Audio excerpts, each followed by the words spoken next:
Have you ever thought कि देवलोक जैसी पवित्र जगह पर भी ऐसे मोड़ क्यों आए होंगे जहां फीलिंग्स और नियम एक साथ खड़े नहीं रह पाए?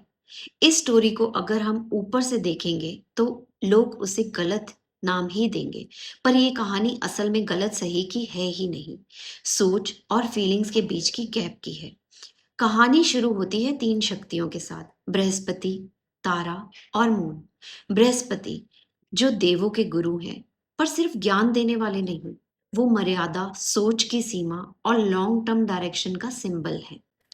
उनका काम था हर चीज को इमीडिएटली सही करना नहीं, बल्कि धर्म को आगे बढ़ने देना। तारा तारा सिर्फ एक वाइफ नहीं थी, वो बुद्धि, क्लैरिटी और डिसीजन लेने की शक्ति का रूप थी, जो सोच समझकर फैसला करे और अक्सर ज्ञान के साथ खड़ी रहे।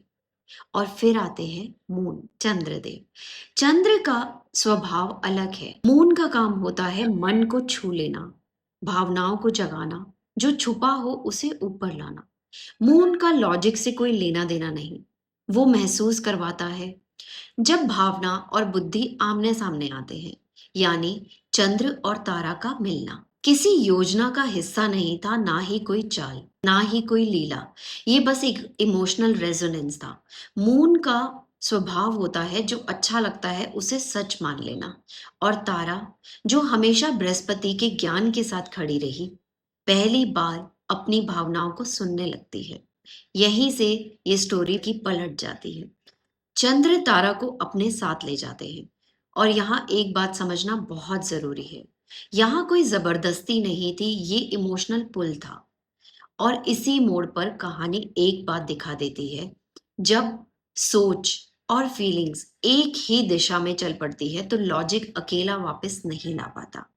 जब बृहस्पति को ये सब पता चलता है, वो खुद चंद्र के पास जाते हैं, गुरु होकर भी। ना गुस्सा, ना दबाव, वो सिर्फ अपना अधिकार मांगते हैं। पर तारा वापस नहीं आती। जब बुद्धि एक बार इमोशन के साथ खड़ी हो जाए, तो सिर्फ ये सही है कह देना काम नहीं करता। इस इंसिडेंट से देवलोक दो हिस्सों में बट जाता है, कोई बृहस्पति के साथ, कोई चंद्रदेव के साथ। इसे हम युद्ध के रूप में जानते हैं, पर असल में ये है वैल्यूज वर्सेस फीलिंग्स। एंड में ब्रह्मदेव बीच में आते हैं और व्यवस्था को वापस आना पड़ता है। तारा बृहस्पति के पास लौट आती है। बाहर से सब ठीक लगता है, पर कहानी यहीं खत्म नहीं होती। तारा प्रेग्नेंट होती है। बृहस्पति के पूछने पर तारा सच बोलती है, और ये ट्रुथ उनके रिलेशन को तोड़ता नहीं बल्कि बदल देता है। बृहस्पति तारा को एक्सेप्ट करते हैं, और उनके बच्चे को भी, क्योंकि उनका काम दंड देना नहीं बल्कि धर्म को आगे चलने देना है। पर यही एक और बात सामने आती है, एक्सेप्ट कर लेना और पहले जैसा रहना, ये दोनों अलग चीजें होती हैं। रिलेशनशिप्स रह जाते हैं, बट इनोसेंस नहीं। तारा और मून के रिलेशनशिप से जन्म होता है बुध का, मरकरी।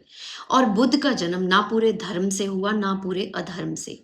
वो जन्मा है इमोशन और विजडम के बीच के गैप से। और ये स्टोरी असल में एक प्लानेटरी पैटर्न का दर्पण है।